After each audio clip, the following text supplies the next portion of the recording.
So our last reader is Marisol Baca. So Marisol is the author of Tremor. Her work has appeared in Narrative Northeast, River Lit, also Shout Out and Anthology of Women Writers, the Acentos Review, and others. She received her MFA from Cornell University and won the Robert Tristan Poetry Award for her poem Revelato. Currently, Marisol is an English professor at Fresno City College, but may I also add, she also runs the Women of Color Writers Central Valley group that's been such an enriching experience for many of us women of color writers. May we please now welcome Marisol Baca.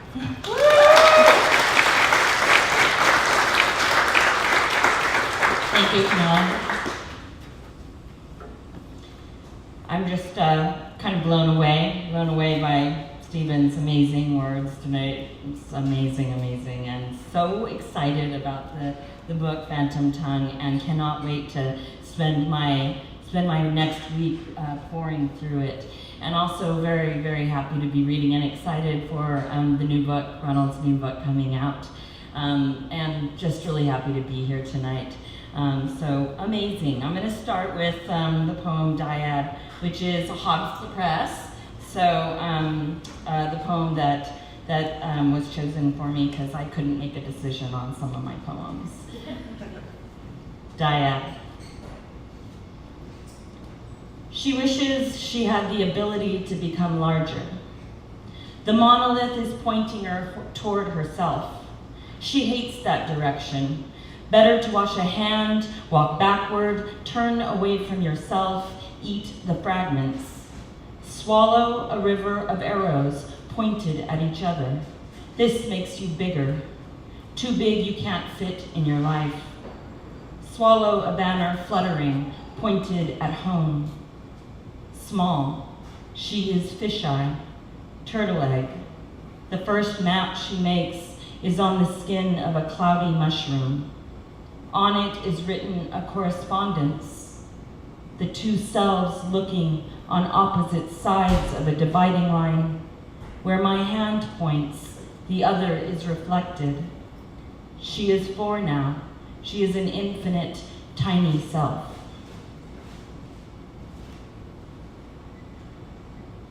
And Ronald read some poems about his grandfather. Fancy way of saying grandpa. So I'm going to read some poems about my grandma, Elena. And there's a word in here in Spanish, it's el llano. And llano is this large expanse of prairie land, usually prairie, sometimes desert, kind of goes off in the distance. So that's the word that you might want to know if you don't know it. Elena. My grandmother's face centered in a storm, watches a roadrunner from her window, the cigarette stapled to her index finger and middle. She calls me 3,000 miles. You don't need a man to take care of you. Her voice filled with weeds. Her voice, remember the overwhelming river beneath the sandias, open space before urban sprawl, the anger fixed in her eyes, the rumbling mujer from my grandfather's mouth. She wished to run far into the llano, the sound of bees in her ears. How when she died, she was found, lodged between the table and wall, standing despite her own death, sentineled in the wake of a great splitting.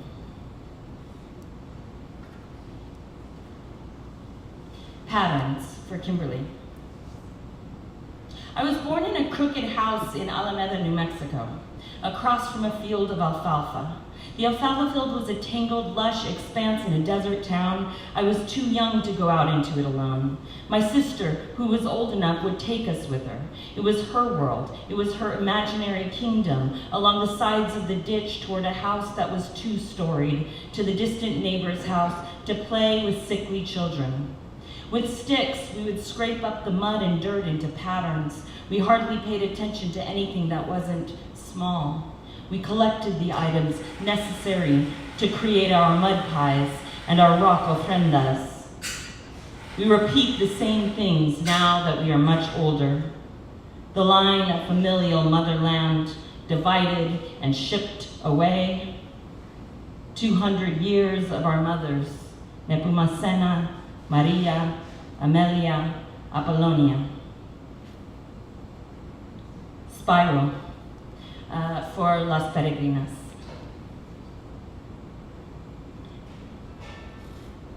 Three spirals bound to one another, three sisters at the edge of a stone.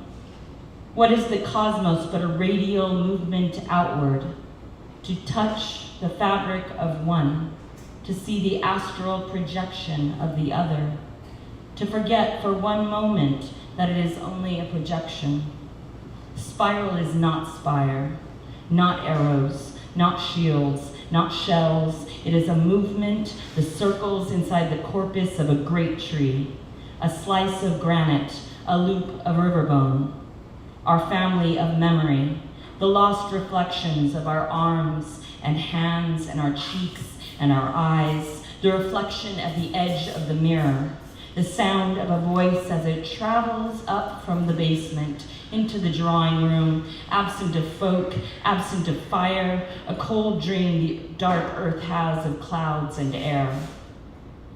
The spire, the sword, embrace always to enter, touch the life force, touch that which only momentarily scrapes up against. Spiral that bleeds a shaft of light as dust in a ray of sun floats in a doorway.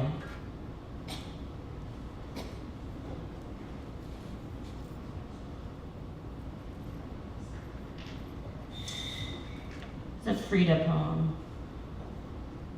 In the photo of Frida, she wears bougainvillea in her braids, smoking, lost some breath, and pet a deer.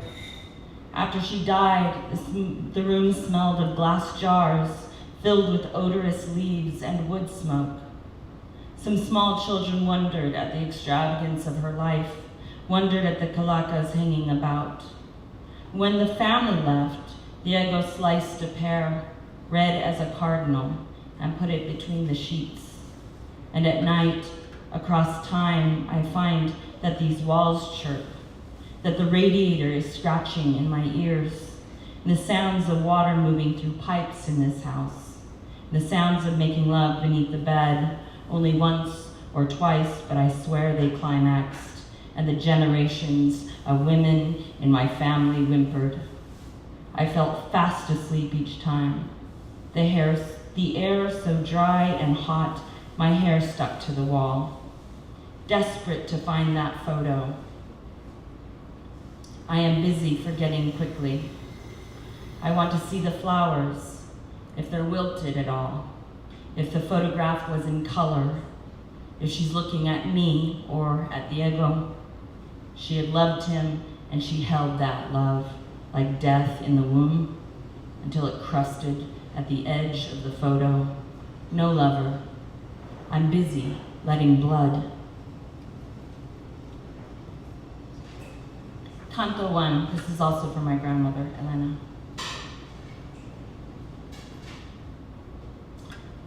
Lend me your ear so that I may decipher this. Peach me, you fuck. Pinpricks even have codes. What is the word for that squeak before a moan?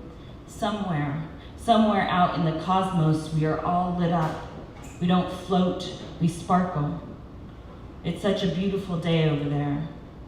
Eye on the pinprick, like the pin stays in there instead. We find that it has skin growing over it. 100 years the grandparents stayed together.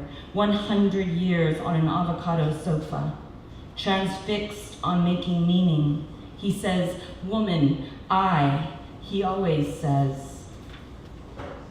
The night moon has a belt around it, or a noose. They dangle. Banana leaves spread about the floor, slick and fragrant. They drop. And she loved him more with his back turned. She said she could hear him calling better. How can we be there when we're here, suspended in the air while disconnected and lying on the floor? What is the best way to recall what has been lost? He said, "Woman, I." She finally said, "I in you."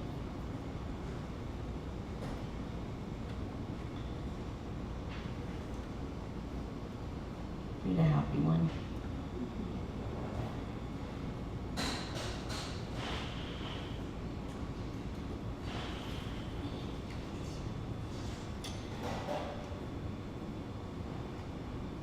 For summer, which is here finally here for me. I remember the day sweltered, burgundy button back, the heat submerged, sweat beating to the surface of my mouth. After the long walking past a heavy, constant wish to cool us, breeze us, a dry gusting from far in the dark gray out there. Just sag to pose, move to see the gardenia flash, hand on hip, cascaded citrus leaves, woody shadow. We must take this moment to be cool. There is no fence. There is no fence, or rather, there is this fence, a cloud of linen napkins to separate the earth from sky. Call it the gabled white cotton banner. It sets off in one direction and is forever the line we should not cross. It is Sunday, a day for hanging banners, a day for taking the silver percolator out. Just you look at the work I've done. The walkway under a canopy, the coffee in the Bermuda grass. Touch my bow later when the edges begin to blur. Feel the taffeta stiffness, the creased warmth and wink of thread. This is proper fun, the perfection in the creamer dish. This is the drinking afternoon. This is our time.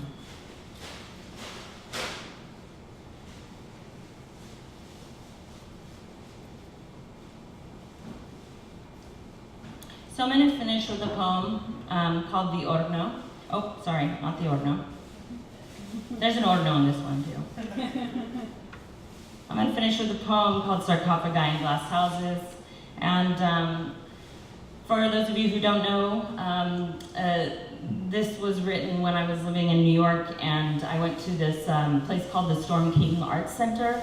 And there's these like rolling hills, acres and acres of hills that are home to these huge sculptures, one of which is a sculpture that's titled Sarcophagi in Glass Houses, which was created by Magdalena Abakanowicz. And it's these huge they're big giant sarcophagi, but they're created by stripping this industrial kind of things off of ships in old shipyards that she kind of tore off, and she created these huge kind of ugly sarcophagi, monstrous looking a little bit, and she made these beautiful glass houses around them. And when I came upon it, it reminded me of something that I was very close to. Even though I was in New York, I wasn't close to anything that I was used to. I'm from New Mexico, is the desert, and Fresno is the desert. But it reminded me of, New Mexico reminded me of chili. And every year at a certain time in the middle of town, you roast chili, hatch chili or whatever New Mexico chili, and in these huge roasters, and you like kind of roast them by cranking this huge thing, these big roasters by the thousand. And when you're little, your job is to take those chilies in piles and to pull them out of the membranes out of the skin. And so the sarcophagi in glass houses reminded me very distinctly of the chilies that we would roast. Sarcophagi in Glass Houses after Magdalena Abakanowitz's installation at the Storm King Art Center and the death of my great aunt. 1. Manuelita sent Mom and Auntie Patsy into the potting room. Piles of chili, skins like dried meat, Mom and Auntie Patsy hitching the meat out, pulling the seeds and membrane from the inner lining, little fingers tugging at the green tongues, speechless in their hands, packing them into glass jars. The day of death was passing by, the coffin on the coffee table, the old sitting together, the men's heads white and scattered like seeds. Manuelita passing out crocheted kerchiefs, monogrammed and stained. Uncle Benny had to hold on. His wife looked up from the coffee table. She looked up, but she was already dead. Auntie Patsy was tired of the piles that smelled burnt, the piles my mom kept jumping in. The look of the chilies, mouthless, stemless, plucked. The candles were lit in the little earthen room. And rain fell with tin sounds on the roof. The dead woman smiled from the trees. They had welts on their hands. The chili had been too hot to eat. 2. The chilies arrive in pods. The pods are much too tight. They break the sides open. 3. Manuelita constructed her home with an horno in the kitchen. She only burned cedar wood. She had burn marks along her arms, kept feeding the horno glass shards, cedar wood, but we sold that house. We sold the great cottonwoods outside that house, and the red chile ristras, those she plumed and she fed to us. 4. It was in New York much later. I walked in the hills and stayed close to the water, away from the groves. I found these constructed graves, these insect wrappings, these mummies, and all I could do was talk to her. I think she hoped I'd come along, take hold of her story, move it across the weather-worn panes, tell her New York is the secret passage to Corrales, New Mexico, near the horses, near the great white sand dunes, near the adobe house built around her imprint. And hatch chili in August, rain, acidity, the roasters large as entry rooms, foyers, turning pods by the hundreds, the burn in our lungs, the burn in our eyes, the whole town crying, and the women by the stove. Glass houses make for good mirrors. 5. Great gods of the mountainside, please spare us the duty of eating. Please spare us the acid tongue, the skins and their veins burst, and smell of her, the casings by the molcajete, like translucent tombs, waiting to lend themselves to stone, waiting to affect the mouth, the acerbic bite and the swelling, waiting for the opiates of the body to pump and roll. 6.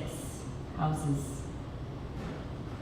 Houses the dead, houses the lines and the lines between us, houses the slow shag in our dark past, past the houses on the right, the houses on fire, houses, the houses on fire, the houses that house, how houses have passed, lined by lines, lines of grass, lined pictures fading on walls, lined windows, shingles, and rats, and the houses, they house us, the dead and us.